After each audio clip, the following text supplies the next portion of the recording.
आज हम लीडकोड का बैकस्पेस स्ट्रिंग कंपेयर क्वेश्चन करेंगे।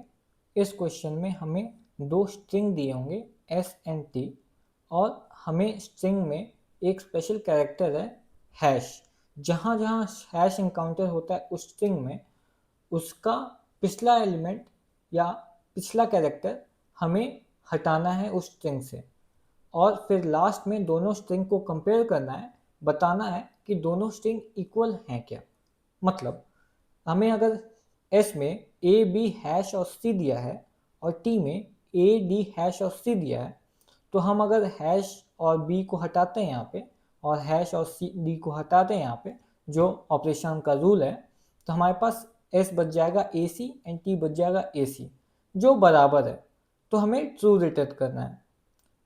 बट इस केस में थर्ड एग्जांपल में ए और सी दिया हुआ है, हैश ए के पहले, तो एस का आखिरी आउटपुट सी आएगा, और टी में कोई हैश नहीं है तो टी का आखिरी आउटपुट बी रहेगा। तो एस हमारा हो जाएगा सी और टी हो जाएगा हमारा बी, जो इक्वल नहीं है तो फॉल्स हो जाएगा इस केस में। तो इसका अगर मैं एल्गोरिदम सोचूं कि हम इसको कैसे अप्रोच कर सकते हैं, तो सबसे पहले हमें एस को ट्रेवर्स करना पड़ेगा, और फिर हमें जहां जहां हैश मिल रहा है उसको चेक करना पड़ेगा कि हमें पहला एलिमेंट हैश तो नहीं मिला। सो इफ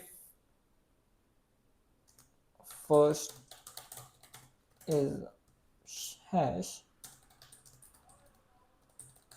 कंटिन्यू, अगर पहला एलिमेंट हैश नहीं है तो हमें हैश जहां जहां इंकाउंटर हुआ है पिछला एलिमेंट रिमूव करना होगा।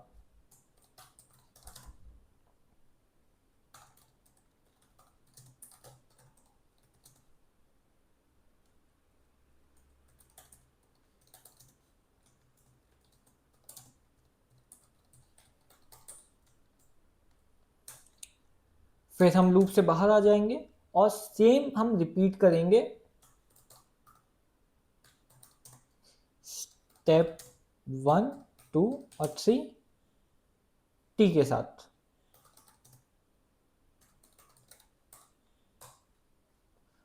Then in the last step we will compare S and T,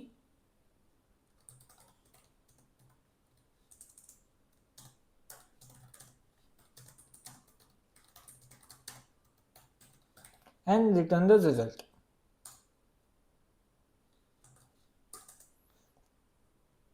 तो इसमें हमें सबसे पहले दो स्टैक लेना होगा, क्योंकि हम इसको स्टैक से करने की कोशिश करेंगे। Stack 1 and stack 2।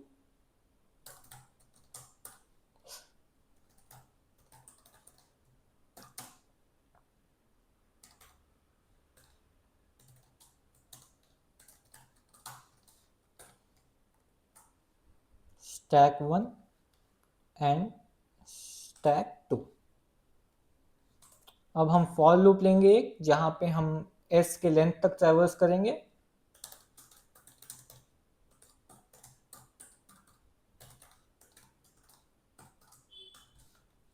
I plus plus, और हम स्ट्रिंग का कैरेक्टर एक्सट्रैक्ट करते रहेंगे 0। अब हम यहाँ पे एक स्विच केस से इसको सॉल्व, इफ एल्स कंडीशन से भी सॉल्व कर सकते हैं, बट ज़्यादा ऑप्टिमाइज सॉल्यूशन होगा हम इसे स्विच केस से करें। तो स्विच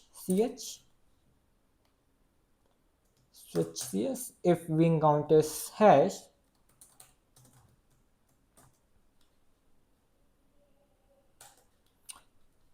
तो हम चेक करेंगे कि स्टैक एम्प्टी है क्या।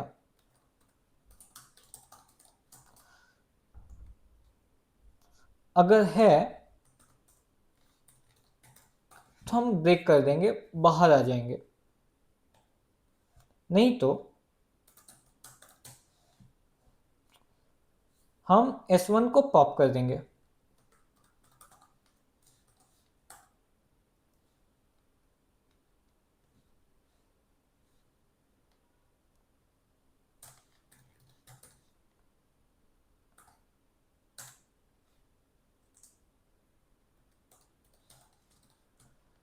नहीं तो हमारा डिफ़ॉल्ट स्टेटमेंट होगा S1 में हम पुश करेंगे कैरेक्टर को और हम बाहर आ जाएंगे, मतलब नेक्स्ट लूप में आ जाएंगे।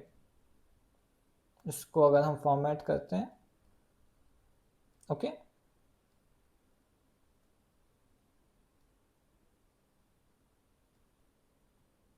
कैरेक्टर इफ कंडीशन,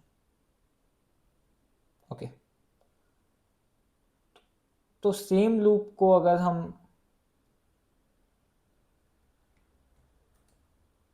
कॉपी करें, तो ये t के लिए भी हो जाएगा। तो हमें बस चेंज करना है,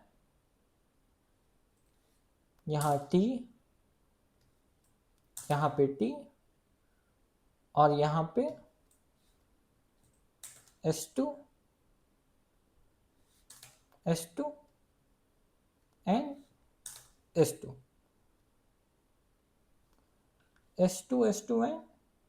S2, ओके। और लास्ट में हम सिर्फ चेक करेंगे कि S1 और S2 इक्वल है क्या, है तो ट्रू रिटर्न करना है, नहीं है तो फॉल्स रिटर्न करना है।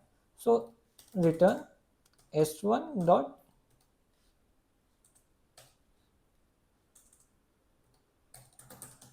Equals S2, okay.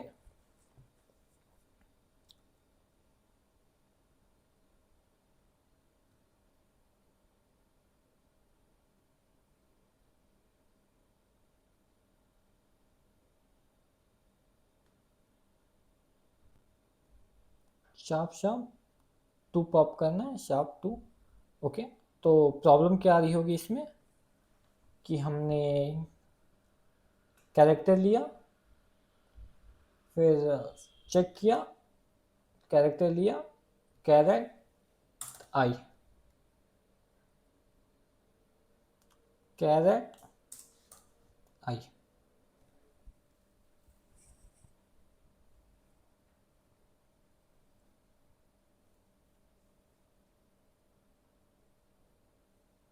ओके। इसको और हम ऑप्टिमाइज तरीके से कर सकते हैं। हम इसको एक्चुअली एक ही लूप में भी कर सकते हैं यूजिंग स्ट्रिंग मैनिपुलेशन, बट मैं स्टैक का यूज़ कर रहा था तो हमें 2 लूप का यूज़ करना पड़ा। या फिर हम सेम कंडीशन को एक लूप से भी कर सकते हैं, क्योंकि चल एक ही बार आई है। तो यहाँ पे हम 2 कैरेक्टर ले सकते हैं, character C1 and character C2, और हम ये ऑपरेशन वापस से रिपीट कर सकते हैं C2 के लिए भी।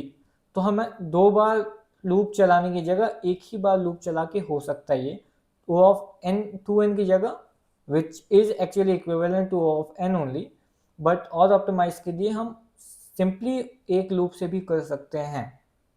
तो ये मेरा अप्रोच है।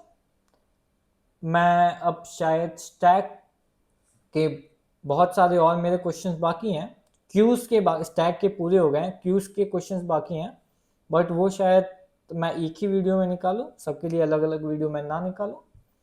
और नेक्स्ट वीक से हम और एडवांस DSA के क्वेश्चंस स्टार्ट करेंगे। Till then I am Shubham Mishra, signing of.